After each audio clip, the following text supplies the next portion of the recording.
정유정은 절차에 따라서 신상 공개가 됐고 부산 돌려차기 사건의 가해자 같은 경우에는 피해자가 청원까지 넣었지만 그 심의위원회조차 열리지 않았는데 교수님께서 보시기에는 어떤 점 때문에 공개가 됐고 또 안 됐는지 좀 말씀을 좀 해주실까요? 기본적으로 우리 헌법에는 무죄 추정의 원칙을 규정하고 있습니다. 이 신상 공개라고 하는 것이 무죄 추정의 원칙에 대한 예외가 되고 있는 것은 두 개의 법률에서 예외를 정하고 있습니다. 네. 특정 강력 범죄, 범행 수단이 잔인하고 또 하나는 성폭력 범죄. 이 경우에 있어서도 신상 공개를 할 수 있도록 하고 있습니다. 네. 확정 판결이 있기 이전에 이미 가능한 것이 요 두 개의 법률 때문입니다. 정유정의 경우에 있어서는 여기에 해당이 되고 부산 돌려차기는 여기에 해당이 안 되는 거죠. 조금 애매한 것 같아요. 잔인하고 중대하다는 거를 어떻게 누가 판단을 할 거냐. 부산 돌려차기 같은 경우가 해당 사항 아니다 네. 라고 했었던 것도 여기에 해당되는 범죄를 갖다 몇 개 법률에서 명시를 하고 있습니다. 네. 이제 거기에 해당 안 되는 범죄들은 애초에 논의 대상이 안 됩니다.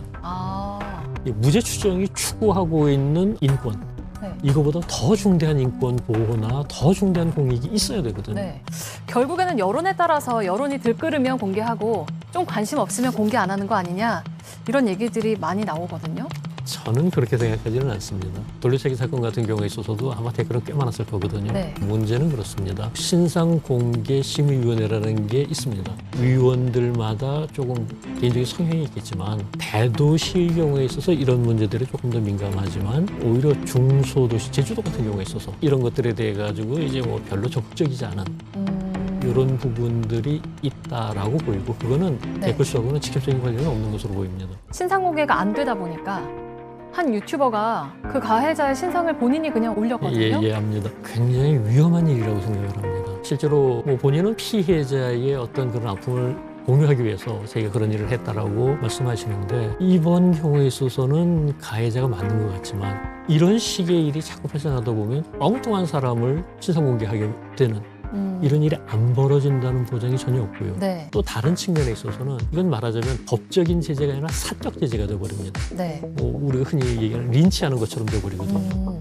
법의 취지에 반할 뿐만 아니라 이 신상 공개라고 하는 것의 부작용, 이 부분을 너무 간과하고 있다. 너무 쉽게 생각하고 있다라고 봅니다. 명백한 불법인 거죠. 이렇게. 불법이죠. 개인정보에 대한 침해로서 불법성은 명확합니다. 근데 가해자가 그걸 문제 제기를 했을 경우에 처벌을 받는 건가요? 원칙적으로 이건 뭐 친고죄나 이런 건 아닙니다.